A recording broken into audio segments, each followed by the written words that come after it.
أعوذ بالله من الشيطان الرجيم.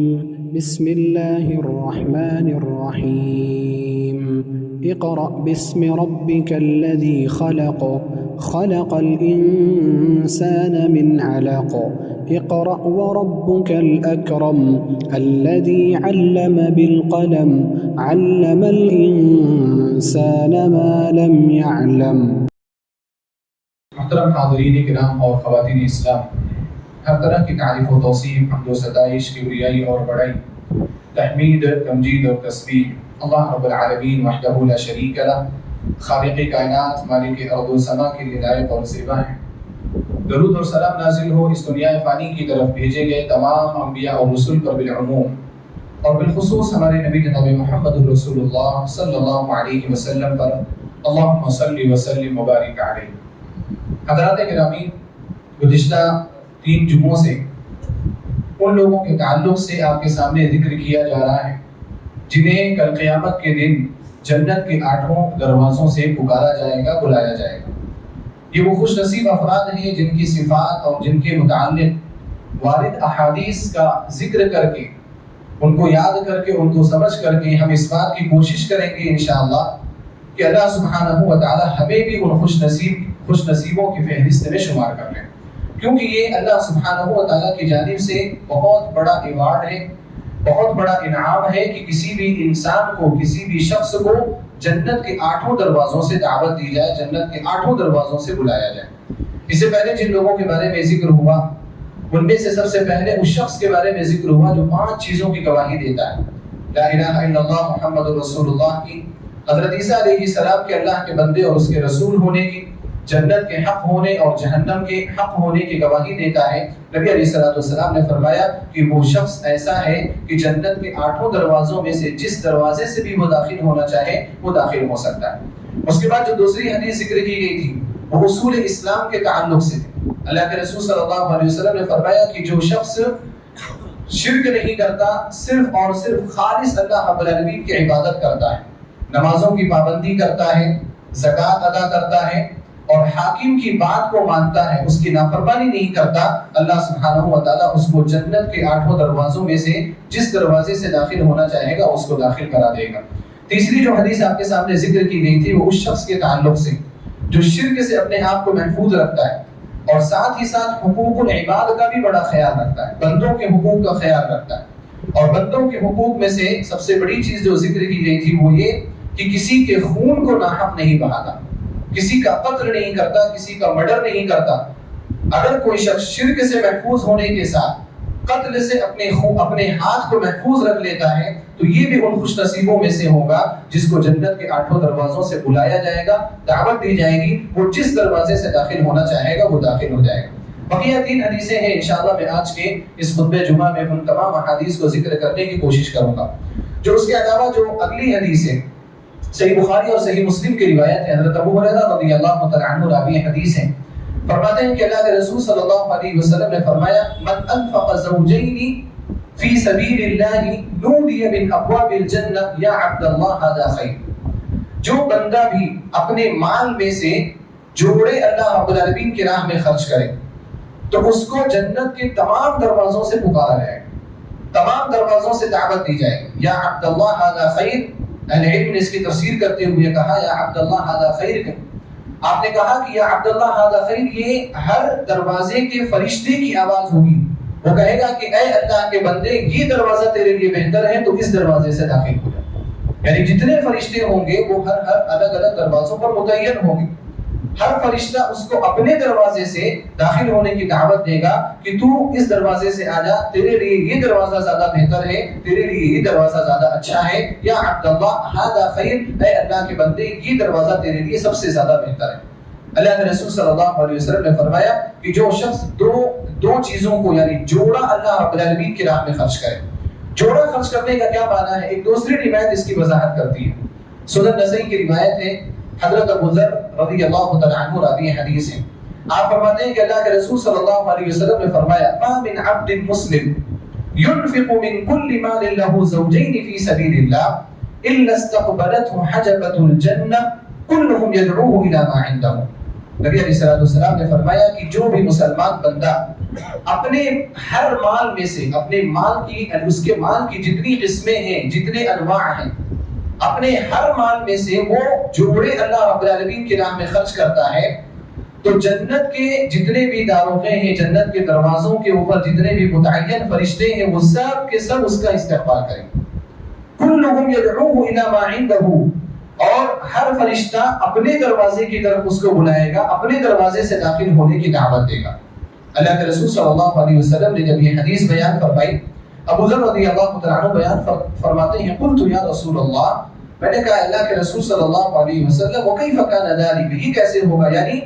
یعنی دو جوڑے خرچ کرنے کا کیا مفہوم ہے، اس کا کیا معنی ہے؟ اللہ کے رسول صلی اللہ علیہ وسلم نے فرمایا، ان کانت ابلا فبعیرین وان کانت بقرا فبقرتین، یعنی اگر انسان کے پاس مال کی شکل میں اونٹ ہیں تو وہ اگر خرچ کر رہا ہے نا، تو ایک ساتھ 2 اونٹوں کو اللہ رب العالمین کی راہ میں خرچ کرے. اور اگر کسی کے پاس گائے ہے اور وہ خرچ کرنا چاہتا ہے تو 2 گائے ایک ساتھ خرچ کرے. ایک بھی خرچ کرے تو بہتر ہے، لیکن اس فضیلت کو حاصل کرنے کے لیے جوڑا خرچ کرنا پڑے گا، ڈبل چیز خرچ کرنی پڑے گی. اب مثال کے طور پر آپ ایک جوڑا کپڑا کسی کو دینا چاہتے ہیں تو آپ 2 جوڑا کپڑا اس کو آپ دیں. آپ زیادہ صدقہ کریں، بڑھ کر کے آپ صدقہ کریں.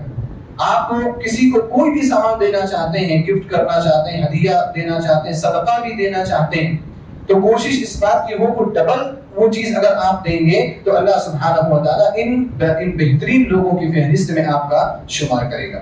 یہاں پر غور کرنے کی بات یہ ہے، ایک تو جوڑا خرچ کرنا جس کا مفہوم ہم نے سمجھ لیا. دوسری جس چیز کو خرچ کرنے یا جس راہ میں خرچ کرنے کی بات کی ہے، وہ راہ بڑی اہم ہے. اللہ کے رسول صلی اللہ علیہ وسلم نے کیا فرمایا، ما من عبد مسلم ينفق من كل مال له زوجين في سبيل الله، کہ جو بھی بندہ ہے، مسلمان بندہ ہے، وہ جوڑا خرچ کرتا ہے کہاں؟ اللہ رب العالمین کی راہ میں، فی سبیل اللہ، اللہ کے راستے میں. اللہ کے راستے میں خرچ کرنے کا کیا مطلب ہے؟ اللہ کے راستے میں خرچ کرنے کا جہاں یہ مطلب ہے کہ انسان اخلاص سے خرچ کرے، خالصۃ لوجہ اللہ، ریاکاری کے لیے نہیں. میں خرچ کرنے والا ہوں، میں سخی ہوں، میرے پاس زیادہ مال ہے، شہرت حاصل کرنے کے لیے، نام حاصل کرنے کے لیے نہ کریں. تو جہاں اخلاص اس کا مفہوم ہے، وہیں اس کا مفہوم یہ ہے کہ آپ کا خرچ اللہ رب العالمین کے راستے میں ہو. اللہ کے راستے میں سے مراد اسلام کے راستے میں ہو، اللہ رب العالمین کے کلمے کو بلند کرنے کے لیے ہو، دین کی نشر و اشاعت کے لیے ہو، کتاب و سنت کی ترویج اور تبلیغ کے لیے ہو. یعنی جو بھی راستے اللہ سبحانہ و تعالیٰ تک ڈائریکٹ انسان کو پہنچانے والے ہیں، ان تمام راستوں پر انسان اللہ رب العالمین کے لیے اپنا مال خرچ کرے. فی سبیل اللہ ہونا ضروری ہے، اللہ کے راستے میں. اور اسی وجہ سے بعض اہل علم نے سب سے پہلے فی سبیل اللہ کے مفہوم میں جس چیز کو داخل کیا وہ جہاد ہے، کہ وہ جہاد میں وہ اپنا مال خرچ کر رہا ہے.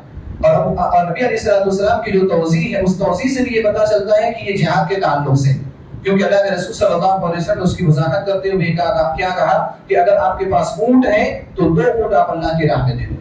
اگر آپ کے پاس گائے ہیں تو 2 گائے اللہ رب العالمین کی راہ میں دے دو. اونٹوں کی ضرورت ہوتی ہے سواری کے لیے، بار برداری کے لیے. گائے کی ضرورت ہوتی ہے کھانے کے لیے، کیونکہ جب لشکر جا رہا ہے تو اس کے لیے کھانے کا انتظام کرنا پڑے گا.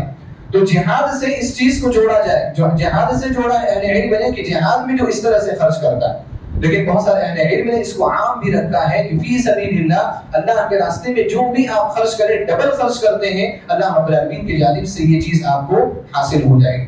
اللہ رب العالمین کے راہ میں خرچ کرنا، جیسا میں نے وضاحت کی کیا ہے، آج کے اس دور میں دعوت و تبلیغ کے لیے انسان اپنا پیسہ خرچ کرے، مسجدوں کے لیے اپنا پیسہ خرچ کرے، مدرسوں کے لیے اپنا پیسہ خرچ کرے، یتیم خانوں کے لیے اپنا پیسہ خرچ کرے. وہ جو بھی چیزیں اسلام کے نام پر کی جا رہی ہیں، اسلام کی نشر و اشاعت کے لیے کی جا رہی ہیں، ان میں انسان اپنا مال خرچ کرے. الحمدللہ بہت بڑی تعداد ہے ہمارے یہاں اسلام کے نام پر خرچ کرنے والوں کی، مسجدوں کی، مدرسوں کی تعمیر میں اور ان کے انتظام و انصراف کے لیے بے تحاشا لوگ الحمدللہ پیسے خرچ کرتے ہیں. لیکن جتنے پیسے خرچ کیے جا رہے ہیں وہ پیسے ناکافی ہوتے ہیں. بہت سارے مسجدوں کا انتظام و انصراف پیسوں کی کمی کی وجہ سے صحیح طور پر نہیں پورا ہو پاتا. آپ سنتے ہوں گے اعلانات، بہت ساری جگہوں سے لوگ آتے ہیں، چندہ کرنے کے لیے آتے ہیں. اعلان میں کیا لکھا ہوا ہوتا ہے کہ ہمارے یہاں ایک مسجد ہے، مسجد ایسی آبادی میں ہے جہاں کے لوگ اتنے غریب ہیں کہ وہاں مؤذن اور امام کے تنخواہ کا بھی انتظام نہیں ہوگا. یعنی مشکلات سے اب ان مسجدوں میں اگر آپ جائیں گے نا تو مینٹیننس کے نام پر تو کوئی چیز نہیں ہو، جہاں امام اور مؤذن کے تنخواہ کے انتظام نہ کیا جا سکے تو وہاں صفائی ستھرائی بھی آپ کو نہیں دکھے گی، کیونکہ صفائی ستھرائی کے لیے بھی پیسے درکار ہوتے ہیں۔ اچھی مسجد رکھنا، خوبصورت مسجد رکھنا، خوشبو سے معطر مسجد رکھنا، ان ساری چیزوں کے لیے پیسوں کی درکار ہو۔ بہت سارے مدرسوں کے بارے میں آپ نے سنا، لاک ڈاؤن میں کووڈ کی وجہ سے جب پورا سب کچھ بند ہو گیا تو اس وقت سب سے زیادہ اگر کسی کا نقصان ہوا مدرسوں کا نقصان ہوا۔ بہت سارے مدرسے بند ہو گئے، دیوالیاں ہو گئے بالکل بھی۔ اب یعنی پہلے جہاں پر جن مدرسوں میں 100 200 400 طلبہ پڑھتے تھے، یا تو ہٹ کر کے 50 طلبہ پہنچ گئے، یا تو مدرسے پر ہی لاک لگا دیا گیا، مدرسے کو ہی بند کر دیا گیا۔ تو ہم لوگ جو بھی خرچ کر رہے ہیں نا، اس سے زیادہ خرچ کرنے کی ضرورت ہے، اس سے زیادہ دینے کی ضرورت ہے۔ اور ایک بات یاد رکھنی چاہیے ہم کو کہ ہم اللہ کی راہ میں جو خرچ کریں گے وہ کبھی بھی ضائع نہیں جاتا۔ اللہ سبحانہ و تعالی بہت جلد یا تھوڑی دیر کے بعد آپ کو اس کا بدلہ ضرور دکھاتا ہے۔ ایسے بہت سارے افراد ہیں، ملاقات ہوتی رہتی ہے، جنہوں نے ذکر کیا کہ ہم نے بے تحاشا خرچ کیا تو اللہ تعالیٰ نے بے تحاشا پیسے ہمیں دیے بھی۔ آپ جتنا خرچ کریں گے اللہ رب العالمین اتنا بہترین پیسہ اور اس سے زیادہ بہترین پیسہ آپ کو دے گا۔ برکت آپ کے مال میں ہوگی اور اس کا احساس آپ خود کر سکتے ہیں۔ تو فی سبیل اللہ، اللہ کے راستے میں خرچ کرنا ہم سب کے لیے بہت ضروری ہے۔ میں زیادہ نہ کچھ کہتے ہوئے بس ایک بات اہم یہ کہنا چاہتا ہوں کہ میں سورہ حدید کی تلاوت کر رہا تھا تو سورہ حدید میں نے غور کیا کہ اللہ رب العالمین نے خود اہل ایمان کو، صحابہ کرام کو اللہ کے راہ میں خرچ کرنے کے لیے بہت شدید طور پر ابھارا۔ یہ پوری سورہ حدید جو ہے 27ویں پارے کی آخری سورت، کبھی اگر آپ کو موقع ملے تو آپ ترجمہ پڑھیے، آپ ترجمہ پڑھنے سے ہی آپ کو اندازہ ہوگا کہ اللہ تعالیٰ نے خرچ کرنے کی کتنی سخت اپیل کی۔ سورہ حدید اس وقت نازل ہوئی تھی جب اللہ کے رسول صلی اللہ علیہ وسلم مدینہ میں تھے، اور مدینہ میں رہتے ہوئے آپ سیرت النبی صلی اللہ علیہ وسلم کا درس آپ سن رہے ہیں، آپ کو مدینہ میں رہتے ہوئے اندازہ ہوگا کہ پیسوں کی کتنی زیادہ ضرورت ہے، کیونکہ اسلامی حکومت قائم ہوئی تھی، اسلامی حکومت کو آگے چلانا تھا۔ تو اللہ کے رسول صلی اللہ علیہ وسلم کو پیسوں کی، مسلمانوں کو پیسوں کی زیادہ ضرورت تھی۔ اللہ رب العالمین نے پوری سورت، اگر آپ کہہ دیں پوری سورت سورہ حدید اسی مقصد کی خاطر نازل کی۔ میں چند آیات کی طرف اشارہ کرنا چاہتا ہوں سورہ حدید کی۔ اللہ سبحانہ و تعالیٰ نے اپنی تعریف کرنے کے بعد، آسمان و زمین کے پیدائش کے بعد کہا آمنوا باللہ ورسولہ وانفقوا مما جعلکم مستخلفین فیہ، اے لوگو اللہ اور اس کے رسول پر صحیح طور پر ایمان رکھو، اور اللہ تعالیٰ نے تمہیں جو مال دیا ہے نا اس مال میں سے اللہ رب العالمین کی راہ میں خرچ کرو۔ اللہ تعالیٰ اپیل کر رہا ہے خرچ کریں۔ فالذین آمنوا منکم وانفقوا لهم اجر کبیر، اللہ تعالیٰ نے فرمایا کہ تم میں سے جو لوگ ایمان لائیں گے اور ایمان لانے کے بعد اللہ کی راہ میں خرچ بھی کریں گے، اللہ سبحانہ و تعالیٰ کے ہاں ایسے لوگوں کے لیے بہت بڑا اجر ہے۔ پھر اس کے بعد ایک آیت چھوڑ کر کے اگلی آیت میں پھر اللہ نے کہا وَمَا لَكُمْ أَلَّا تُنْفِقُوا فِي سَبِيلِ اللَّهِ، تم کیوں اللہ رب العالمین کی راہ میں خرچ نہیں کرتے ہو؟ وَلِلَّهِ مِيرَاثُ السَّمَاوَاتِ وَالْأَرْضِ، حالانکہ آسمانوں اور زمینوں کی پوری میراث اللہ سبحانہ و تعالیٰ کی۔ یہ بات اللہ تعالیٰ نے کیوں کہی کہ آسمان و زمینوں کی پوری میراث اللہ کی؟ آسمان اور زمین سب کچھ اللہ تعالیٰ کا ہے۔ اللہ رب العالمین کو ہمارے پیسوں کی ضرورت نہیں ہے، ہم اور آپ نہ مل کر کے 10 کروڑ ارب بھی خرچ کر دیں، اللہ سبحانہ و تعالیٰ کے اس کی کوئی وقعت نہیں ہے، کوئی حیثیت۔ اللہ رب العالمین اس کو قبول کرے گا، لیکن وہ پیسے کی اہمیت نہیں ہے اس کے نزدیک۔ اللہ رب العالمین نے پیسہ خرچ کرنے کو کیوں کہا؟ اللہ تعالیٰ ڈائریکٹ بھی اپنے اسلام کا کام کر سکتا تھا، ڈائریکٹ بھی اللہ سبحانہ و تعالیٰ نبی صلی اللہ علیہ وسلم کے خزانے کو بھر سکتا تھا، ہو سکتا تھا، لیکن اللہ تعالیٰ نے دنیا ایسی نہیں بنائی، دنیا کو دارالاسباب بنایا ہے، ہمیں اور آپ کو اللہ تعالیٰ نے مکلف بنایا ہے، پابند بنایا ہے اللہ تعالیٰ نے، اور اللہ رب العالمین ہمیں حکم دے کر کے چیک کرنا چاہتا ہے، آزمانا چاہتا ہے کہ ہم اللہ تعالیٰ پر ایمان رکھتے ہیں یا نہیں رکھتے۔ یہ ویسا ہی ہے جیسے جہاد کا حکم تھا، اللہ سبحانہ وتعالیٰ نے قرآن کریم میں کئی جگہ پر کہا کہ اللہ تعالیٰ اگر چاہتا تو اللہ تعالیٰ مشرکین کے لیے کافی ہو جاتا، تمہیں میدان میں آنا ہی نہیں پڑتا، تمہیں تلوار اٹھانی ہی نہیں پڑتی، اللہ تعالیٰ ان کو ایسے ہی شکست دے سکتا ہے۔ غزوہ احزاب میں اللہ تعالیٰ نے ایسی شکست دی، مدینہ کے باہر جب ان لوگوں نے ڈیرا ڈالا تھا پورے قبائل والوں نے، کیسے وہ لوگ وہاں سے گئے؟ اللہ تعالیٰ نے ایسی سخت اور تیز آندھی بھیجی کہ ان کے خیمے اڑ گئے، ان کے جو کھانے دیگوں میں چڑھے ہوئے تھے وہ دیگیں پلٹ گئی، اور ان لوگوں کے لیے وہاں پر رہنا دوبر ہو گیا، سب اٹھ کر کے چلے گئے۔ حالانکہ اس وقت مدینہ میں بہت بری حالت تھی، سب ڈرے ہوئے تھے کیونکہ پورے قبائل آ کر کے انہوں نے مدینے کو گھیر لیا تھا۔ اللہ سبحانہ و تعالیٰ یہاں پر اہل ایمان کے لیے کافی ہو گیا، مشرکین سے قتال کے لیے کافی ہو گیا، لیکن لڑنا بھی پڑا اہل ایمان۔ بدر میں جنگ ہوئی، احد میں جنگ ہوئی، خندق میں تھوڑی موڑی جھڑپیں ہوئی جس کا تذکرہ میں نے کیا، آگے چل کر کے بھی جنگیں ہوئی، اللہ سبحانہ وتعالیٰ آزمانا چاہتا ہے. اسی طرح سے اللہ تعالیٰ اگر چاہتا اپنے اسلام کو اللہ تعالیٰ ایسے ہی بلند کر سکتا ہے. ہمارے اور آپ کے خرچ کیے ہوئے مال کی کوئی بھی ضرورت نہیں ہے اللہ سبحانہ وتعالیٰ کی، لیکن اللہ رب العالمین ہمیں آزمانا چاہتا ہے. اسی طرح اللہ نے فرمایا وَلِلَّهِ مِيرَاثُ السَّمَاوَاتِ وَالْأَرْضِ، اور اس کے بعد فرمایا لَا يَسْتَوِي مِنْكُمْ مَنْ أَنْفَقَ مِنْ قَبْلِ الْفَتْحِ وَقَاتَلَ. اللہ تعالیٰ نے فرمایا کہ وہ صحابہ کرام جنہوں نے فتح مکہ سے پہلے اسلام قبول کیا اور فتح مکہ سے پہلے اسلام کے لیے خرچ کیا، جب اسلام کمزور تھا، اسلام کے اوپر یلغار ہو رہی تھی، اسلام کے اوپر دشمنوں کے حملے ہو رہے تھے، وہ صحابہ کرام اور وہ صحابہ کرام جو فتح مکہ کے بعد اسلام قبول کرنے والے ہیں، فتح مکہ کے بعد خرچ کرنے والے ہیں، یہ دونوں کبھی بھی برابر نہیں ہو سکتے. صحابہ کرام رضوان اللہ تعالی علیہم مجمعین ہمارے لیے محترم شخصیات، ہر صحابی کا احترام ہمارے لیے واجب ہے، لیکن اس کے ساتھ اہل سنہ والجماعہ کا، سلف کا، اہل الحدیث کا یہ بھی عقیدہ ہے کہ صحابہ کرام میں بھی درجات ہیں. جس طریقے سے انبیاء کرام اور رسولوں کے درمیان درجات ہیں، ہمارے نبی جناب محمد رسول اللہ صلی اللہ علیہ وسلم افضل الانبیاء ہیں، اسی طریقے سے صحابہ کرام میں بھی درجات ہیں. صحابہ کرام میں سب سے افضل ابوبکر صدیق رضی اللہ تعالی عنہ، اس کے بعد آپ کے جو بقیہ جو خلفائے ثلاثہ ہیں، عمر بن خطاب، عثمان بن عفان، علی بن ابی طالب رضی اللہ تعالی عنہ، اس کے بعد جو بقیہ عشر مبشرہ ہیں وہ سب سے افضل ہیں. پھر اہل بدر کا نمبر آتا ہے، بعض اہل علم کے نزدیک اصحاب بیعت الرضوان کا نمبر آتا ہے. اس طریقے سے اہل علم نے صحابہ کرام کو کیٹیگری میں تقسیم کیا ہوا ہے. وہ کیوں تقسیم کیا ہوا ہے؟ کیونکہ اللہ سبحانہ و تعالیٰ کی جانب سے یہ تقسیم. تو اللہ تعالیٰ نے فرمایا کہ جن لوگوں نے پہلے خرچ کیا، پہلے ایمان لائے، جن لوگوں نے بعد میں خرچ کیا، بعد میں ایمان لائے، وہ دونوں کبھی برابر نہیں ہو سکتے. اسی آیت کے جسٹ بعد اللہ تعالیٰ نے یہ بھی فرمایا مَنْ ذَا الَّذِي يُقْرِضُ اللَّهَ قَرْضًا حَسَنًا. دیکھو اللہ تعالیٰ کیسے خرچ کرنے کو ابھار رہا. ایک ہی سورت کی آیات میں آپ کے سامنے پیش کر رہا ہوں، ایک آیت چھوڑ کے، دو آیت چھوڑ کر کے خرچ کرنے کی آیت آ رہی. اللہ نے فرمایا مَنْ ذَا الَّذِي يُقْرِضُ اللَّهَ قَرْضًا حَسَنًا. کون ہے وہ جو اللہ رب العالمین کو قرض حسن دے؟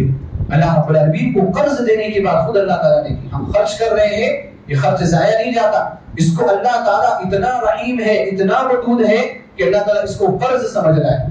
حالانکہ اللہ رب العالمین کو کسی چیز کو کوئی ضرورت نہیں، اللہ تعالیٰ کو قرض لینے کی کوئی ضرورت نہیں. اللہ رب العالمین نے جو مال ہمیں دیا ہے اسی مال کو خرچ کرنے کے لیے کہا ہے. اللہ نے کہا کون ہے جو اللہ رب العالمین کو قرض حسن دے فَيُضَاعِفَهُ لَهُ وَلَهُ أَجْرٌ كَرِيمٌ. اللہ تعالیٰ اس کے لیے اس کو دگنا دے اور اس کے لیے بہترین اجر اللہ تعالیٰ کے یہاں ہوگا. پھر اس کے بعد چند آیتوں کے بعد اللہ تعالیٰ نے پھر کہا إِنَّ الْمُصَّدِّقِينَ وَالْمُصَّدِّقَاتِ وَأَقْرَضُوا اللَّهَ قَرْضًا حَسَنًا يُضَاعَفُ لَهُمْ وَلَهُمْ أَجْرٌ كَرِيمٌ. جو صدقہ کرنے والے مرد ہیں، جو صدقہ کرنے والی عورتیں، إِنَّ الْمُصَّدِّقِينَ وَالْمُصَّدِّقَاتِ وَأَقْرَضُوا اللَّهَ قَرْضًا حَسَنًا، اور جو اللہ رب العالمین کو قرض حسن دینے والے يُضَاعَفُ لَهُمْ، ان کے اس عمل کو دگنا کیا جائے گا، بڑھایا جائے گا. وَلَهُمْ أَجْرٌ كَرِيمٌ، اور ان کے لیے بہترین اجر اللہ تعالیٰ کے ہاں تیار. پھر اس کے بعد ایک آیت چھوڑ کر کے اللہ سبحانہ وتعالیٰ نے اس سبب پر بات کی جس سبب کی وجہ سے انسان اللہ تعالیٰ کی راہ میں خرچ نہیں کر پاتا، اور وہ سبب کیا ہے؟ دنیا میں فیوچر کو ذہن میں رکھ کر کے انسان اللہ رب العالمین کی راہ میں خرچ نہیں کر پاتا. اللہ تعالیٰ نے اس سبب پر بات کی. اللہ نے کہا اعلموا، اس بات کو یاد رکھو، انما الحیات الدنیا لعب ولا، یہ دنیا کی زندگی جس کی لالچ میں آ کر کے، جس کے خواہش میں آ کر کے تم اللہ رب العالمین کی راہ میں خرچ نہیں کرتے، اس کی کیا حیثیت ہے؟ لعب ولا، یہ کھیل اور کود کی چیز ہے، وزینہ، زینت کی چیز ہے، وتفاخر بینکم، اور آپس میں فخر کرنے کی چیز ہے، وتکاثر، اور آپس میں ایک دوسرے سے مال میں اور اولاد میں زیادہ ہونے کی چیز ہے. بس اس کے بعد کیا ہوگا؟ پھر اللہ سبحانہ وتعالیٰ نے تفصیل بیان فرمائی کہ پھر دنیا ویسے ہی ختم ہو جائے گی جیسے کھیت بالکل ہرا رہتا ہے، پھر اس کے بعد پیلا ہوتا ہے اور اس کے بعد ختم ہو جاتا ہے. ایسے ہی دنیا ہے. تو اللہ رب العالمین نے پوری سورہ حدید میں کس تعلق سے زیادہ گفتگو کی ہے؟ خرچ کرنے کے تعلق سے زیادہ گفتگو کی. اہل علم کہتے ہیں، مفسرین کہتے ہیں کہ سورہ حدید کے وقت مسلمان مالی اعتبار سے بڑے کمزور تھے. اللہ تعالیٰ نے ان کو ابھارا کہ تم خرچ کرو گے تو یہ جو اسلامی حکومت ہے یہ صحیح طور پر قائم ہوگی، یہ صحیح طور پر چلے گی. اور یہی وجہ ہے کہ عثمان بن عفان رضی اللہ تعالی عنہ، عبد الرحمن بن عوف رضی اللہ تعالی عنہ، ان لوگوں نے بھی تحاشا اللہ رب العالمین کی راہ میں خرچ کیا، اور خرچ کرنے کے بے شمار اور بہترین واقعات، ایسے واقعات جس کی نظیر آپ کو قیامت تک نہیں مل سکتی، جو صحابہ کرام نے اپنی زندگی کے اندر پیش کیا. تو یہ جو حدیث ہے، اگر ہم ان لوگوں کی، ان خوش نصیبوں کی فہرست میں ہونا چاہتے ہیں کہ اللہ تعالیٰ جنت کے ہر دروازے سے پکارے تو اللہ رب العالمین کی راہ میں زیادہ سے زیادہ خرچ کرنا ہوگا۔ اگلی حدیث کی طرف میں آگے بڑھتا ہوں۔ اللہ کے رسول صلی اللہ علیہ وسلم نے اس شخص کو بھی ان خوش نصیبوں میں داخل کیا ہے جس کی زندگی میں اس کے 3 اولاد بلوغت سے پہلے اس دنیا سے وفات کر جائے۔ 3 اولاد، چاہے وہ لڑکا ہو لڑکی ہو، 3 بچے اگر کسی کے بلوغت سے پہلے اس دنیا سے چلے جاتے ہیں تو اللہ تعالیٰ کی یہاں اس کو یہ ریوارڈ ملے گا کہ اس کو جنت کے 8 دروازوں سے پکارا جائے گا۔ عتبہ بن عبد السلمی رضی اللہ تعالیٰ عنہ راوی حدیث ہے، سنن ابن ماجہ کی روایت ہے، فرماتے ہیں کہ اللہ کے رسول صلی اللہ علیہ وسلم نے فرمایا ما من مسلم يموت له 3 من الولد، جو بھی مسلمان ہیں جس کے 3 بچے وفات پا جائیں، لم يبلغ الحنث، اور وہ سارے بچے ایسے ہوں جو بلوغت سے پہلے وفات پائے، بالغ ہونے کے بعد نہیں، بلوغت سے پہلے، کیونکہ بلوغت سے پہلے تک بچہ کیا ہے، اپنے ماں باپ پر ہی ڈیپینڈنٹ ہوتا ہے، انہی پر منحصر ہوتا ہے، اور ڈیپینڈنٹ ہونے کی وجہ سے محبت بھی والدین کو اس سے بہت زیادہ ہوتی ہے، ہمیشہ محبت ہوتی ہے، لیکن جب تک بچہ کمزور ہوتا ہے، کچھ کر نہیں سکتا، تو محبت اور زیادہ ہوتی ہے۔ لم يبلغ الحنث، وہ بلوغت تک نہیں پہنچے ہوں، الا تلقوه من ابواب الجنة الثمانية من ايها شاء دخل، نبی علیہ الصلوۃ والسلام نے فرمایا کہ جب وہ قیامت کے دن جائے گا تو یہ سارے بچے اس کو جنت کے دروازوں پر ملیں گے، الا تلقوه من ابواب الجنة، جنت کے دروازے کے پاس اپنے والد کا، اپنے والدہ کا انتظار کر رہے ہوں گے، من ایہا شاء دخل، اس کے بعد اللہ سبحانہ و تعالیٰ کے حکم سے جس دروازے سے بھی وہ داخل ہونا چاہے گا وہ اس دروازے سے داخل ہو سکتا ہے۔ سنن ابن ماجہ کی روایت ہے، شیخ البانی رحمہ اللہ نے اس روایت کو صحیح قرار دیا ہے۔ اب اس روایت کو روح سے آپ دیکھیں کہ اللہ سبحانہ و تعالیٰ اگر کسی کو اس دنیا کے اندر مصیبت دیتا ہے، تکلیف دیتا ہے، تو اللہ سبحانہ و تعالیٰ اس کو اجر بھی بہت زیادہ دیتا ہے۔ اللہ رب العالمین ظلم کرنے والا نہیں ہے، اگر کسی کے ساتھ ایسا معاملہ ہو رہا ہے اس کا مطلب کہ اللہ تعالیٰ نے اس کے لیے بہترین چیز تیار کر رکھی، شرط یہ ہے کہ وہ مومن ہو، اخلاص والا۔ اگر مومن نہیں ہے انسان تو پھر کسی چیز کا کوئی فائدہ نہیں، سب بونس چیزیں ہیں، سب پلس پوائنٹس ہیں، جو بھی فضیلتیں ذکر کی جا رہی ہیں، بنیاد کا ہونا ضروری ہے۔ بنیاد کیا؟ لا الہ الا اللہ محمد رسول اللہ صلی اللہ علیہ وسلم، یہ بنیاد کا ہونا ضروری۔ اگر کوئی مومن ہے تو وہ مومن بندہ جو ہے اگر اس کے اولاد کی وفات ہو جاتی ہے تو اللہ سبحانہ و تعالیٰ کے ہاں اس کو یہ اجر ملے گا۔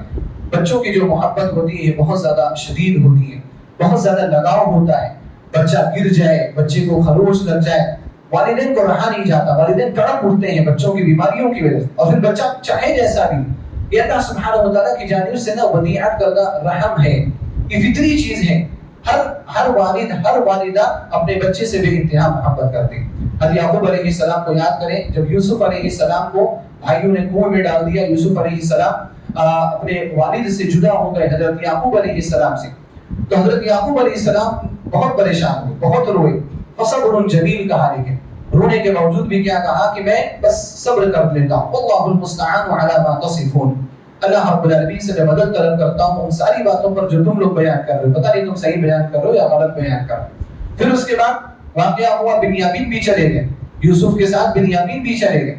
جب دونوں بیٹے حضرت یعقوب علیہ السلام کے جدا ہو گئے تب حضرت یعقوب علیہ السلام کی اور حالت خراب، اور ان کو یاد آنے لگی اور وہ پریشان ہونے لگے، حتیٰ کہ اس وقت یوسف علیہ السلام کو یاد کرتے کرتے اس کا تذکرہ اللہ تعالیٰ نے سورہ یوسف میں کیا ہے۔ انہوں نے کہا یا اسفا علی یوسف، یا اسفا علی یوسف، ہائے افسوس یوسف پر۔ نبی ہیں لیکن افسوس کے جملے زبان سے نکل رہے ہیں، کتنا درد ہوگا، کتنا کرب ہوگا اندر، کتنے زیادہ آپ قلق نفس یا دلی پریشانی کے شکار ہوں گے۔ یا اسفا علی یوسف، حالانکہ انبیاء کرام ایسے نہیں ہوتے، انبیاء کرام بڑی بڑی مشکلات پر ہنس کر مسکرا کر کے صبر کرنے والے ہوتے، لیکن بیٹوں کی دوری، اولاد کی دوری اتنی زیادہ سخت ہوا کرتی ہے۔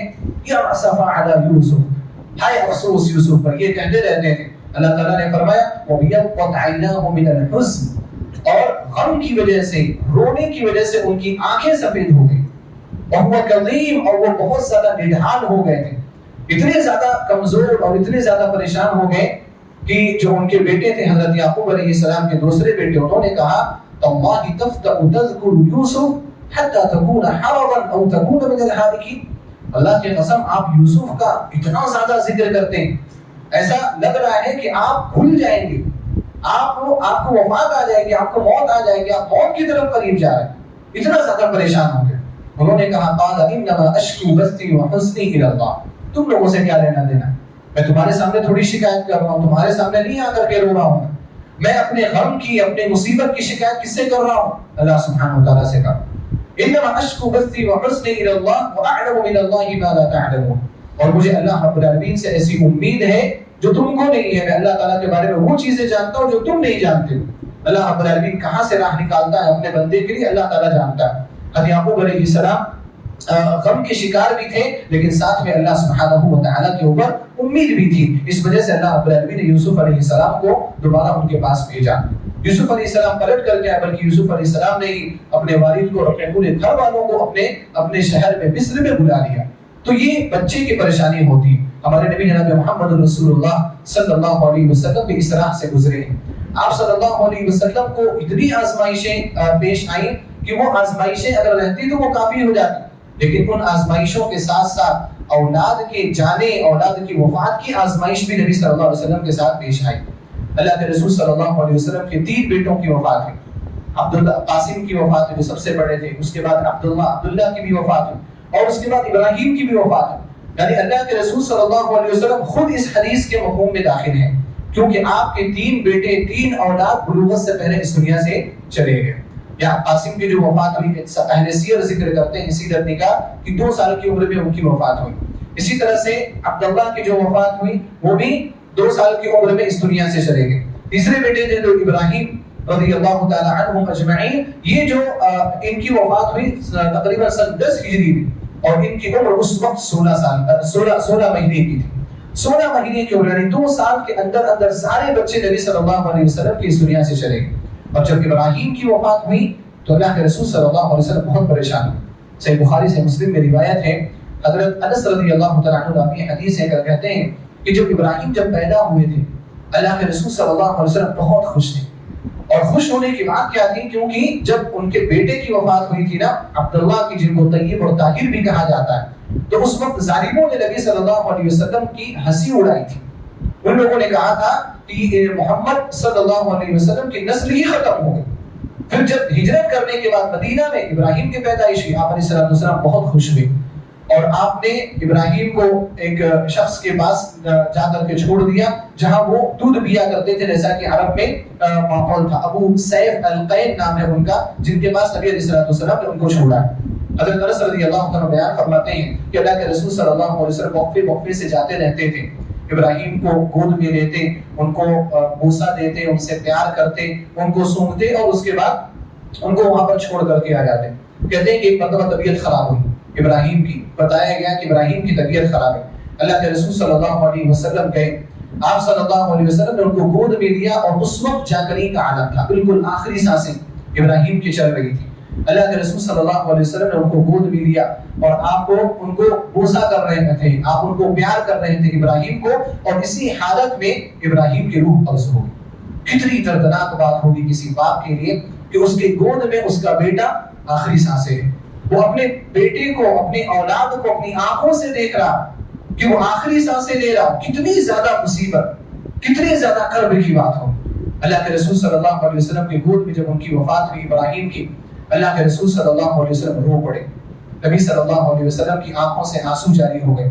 صحابہ کرام بھی آپ کے ساتھ موجود تھے۔ عبد الرحمن بن عوف رضی اللہ تعالی عنہ نے کہا، ما ھذا یا رسول اللہ، اے اللہ کے رسول صلی اللہ علیہ وسلم یہ کیا ہے؟ صحابہ کرام نے سوچا کہ نبی علیہ السلام رو نہیں سکتے، کیوں نہیں رو سکتے؟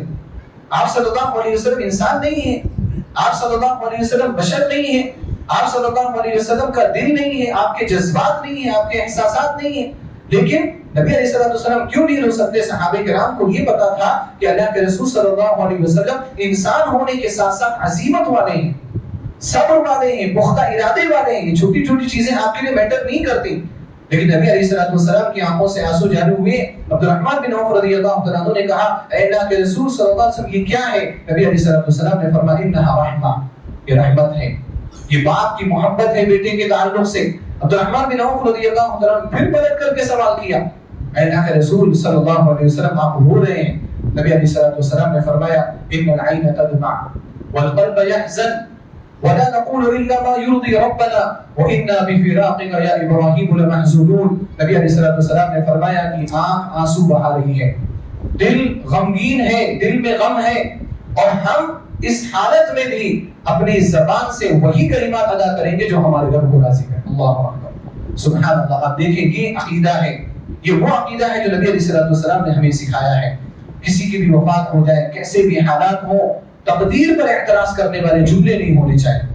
اللہ رب العالمین پر سوال نہیں کھڑے کیے جانے چاہیے. ہمارے یہاں کیا ہے، ہر سال ماتم منایا جا رہا ہے حضرت حسین رضی اللہ تعالیٰ عنہ کے نام.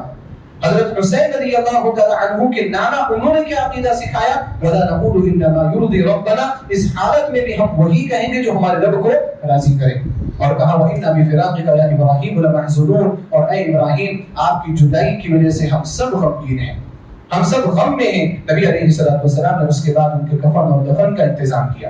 آپ علیہ السلام کی زندگی میں آپ کی 4 بیٹیاں تھیں. 4 بیٹیاں تو زندہ نہیں، ان کی شادیاں بھی ہوئیں، لیکن آپ صلی اللہ علیہ وسلم کا کوئی بھی بیٹا 2 سال سے اوپر نہیں گیا. سب کی وفات ہو گئی. تو اللہ کے رسول صلی اللہ علیہ وسلم کو یہ فضیلت بھی حاصل ہے. اور آپ علیہ السلام کو اس طریقے سے بھی آزمایا گیا. تو جس شخص کے بھی 3 اولاد اس دنیا سے چلے جائیں، شرط یہ ہے کہ وہ اولاد جو ہیں وہ بلوغت سے پہلے گئے ہوں. اور ساتھ میں شرط یہ بھی ہے کہ جو آدمی ہے، وہ آدمی یعنی جو باپ ہے اور ماں ہے، وہ شرک پر نہیں ہونے چاہیے، توحید پر ہونے چاہیے، ان کے اپنے اعمال اچھے ہونے چاہیے. تو انشاءاللہ یہ چیز ان کو حاصل ہوگی. آخر میں ایک حدیث بچی ہے، میں انشاءاللہ مختصر طور پر اس کو بیان کر کے اپنی بات ختم کروں گا. مسند احمد کی روایت ہے جو اس تعلق سے عبدالرحمن بن عوف رضی اللہ تعالیٰ عنہ یہ حدیث ہے. فرماتے ہیں اللہ کے رسول صلی اللہ علیہ وسلم نے فرمایا اذا صلت المرأة خمسها وصامت شهرها وحفظت فرجها وأطاعت زوجها قيل لها ادخل الجنة من أي أبواب الجنة شئت. نبی علیہ السلام نے فرمایا کہ اگر کوئی عورت اذا صلت المرأة خمسها، اگر کوئی عورت 5 وقتہ نمازوں کی پابندی کرتی ہے، وصامت شهرها، رمضان المبارک کے روزے رکھتی ہے، وحفظت فرجها، اپنے شرمگاہ کی، اپنی عزت کی حفاظت کرتی ہے، حجاب کرتی ہے، زنا سے اپنے آپ کو محفوظ رکھتی ہے، وأطاعت زوجها، اپنے شوہر کی اطاعت کرتی ہے. اور قیامت کے دن اس سے کہا جائے گا جس جنت کے دروازے سے تم داخل ہونا چاہے داخل ہو جا. کتنی آسان سی چیز ہے. عورتوں کے لیے صرف 4 کاموں کا مطالبہ کیا گیا. 5 وقتہ نمازوں کی پابندی کر لیں، رمضان المبارک کے روزے رکھ لیں، اپنے شرمگاہ کی، اپنے عزت کی، اپنے ناموس کی حفاظت کر لیں، اور اپنے شوہر کی اطاعت کر لیں. یہ 4 چیزیں اگر اچھے انداز میں کمال کے ساتھ آ گئیں تو اللہ سبحانہ و تعالیٰ کے ایسے عورت جنت کے 8 دروازوں میں سے جس دروازے سے داخل ہونا چاہے وہ داخل ہو سکتی. لیکن یہ اہم کام ہے. 5 وقتہ نمازوں کی پابندی کتنی مشکل ہوتی ہے عورتوں کے لیے، حالانکہ وہ گھر پہ رہتی ہے، یہ ہم اور آپ سب جانتے ہیں. فرض روزے جو ہیں، فرض روزوں کے تعلق سے بہت ساری عورتیں فرض روزے نہیں رکھتی. یہ کہتے ہیں کہ ہم رکھ نہیں سکتے، ہم کمزور ہیں، ہمیں بھوک برداشت نہیں ہے. یا کچھ عورتیں جو فرض روزے رکھتی بھی ہیں، اگر ایام کی وجہ سے ان کے فرض روزے کو چھوٹ جاتے ہیں تو وہ ان روزوں کی قضا بھی نہیں کرتی. اگر وہ ان روزوں کی قضا نہیں کرتی ہیں تو وہ لوگ فرائض کو چھوڑنے والی اور کبھی بھی ایسی بہترین عورتوں کی فہرست میں داخل نہیں ہو سکتی.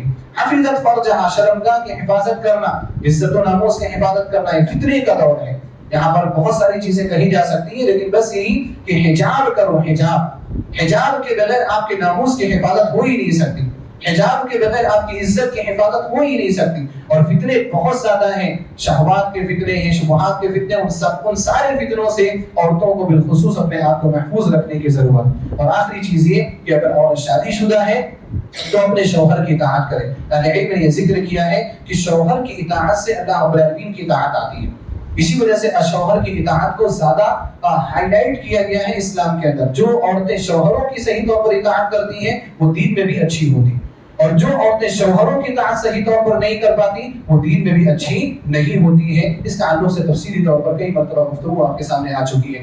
میں اللہ سبحانہ وتعالیٰ سے دعا کرتا ہوں الہ العالمین تو ہم سب کو ان لوگوں کی فہرست میں داخل فرما جن لوگوں کو جنت کے 8 دروازوں سے پکارا جائے گا. الہ العالمین تو ہم سب کو جنت الفردوس میں داخل فرما. الہ العالمین جو صفات، جن اعمال کا تذکرہ ان بیانات میں آیا، الہ العالمین ان صفات سے متصف ہونے، ان اعمال کو انجام دینے کی توفیق عطا فرما. الہ العالمین فرائض کی پابندی کی توفیق عطا فرما الہ العالمین ہر طرح کے گناہوں سے صغیرہ و کبیرہ ہم سب کی حفاظت فرما الہ العالمین ہمارے سارے گناہوں کو معاف فرما الہ العالمین تو ہم سب کو اسلام اور ایمان پر زندہ فرما الہ العالمین جو لوگ بیمار ہیں ان کو شفایابی عطا فرما جو مقروض ہیں ان کی قرض کی ادائیگی میں ان کی مدد فرما جو پریشان حال ہیں ان کی پریشانیوں کو دور فرما الہ العالمین جو لوگ اس دنیا سے جا چکے اہل توحید ہیں ان کی مغفرت فرما ان کی قبروں کو منور فرما ان کو جنت الفردوس میں داخل فرما اور ہم سب کو اسلام اور ایمان پر زندہ فرما ہمارا خاتمہ لا الہ الا اللہ محمد رسول اللہ پر فرما آمین وآخر دعوانا ان الحمد للہ رب العالمین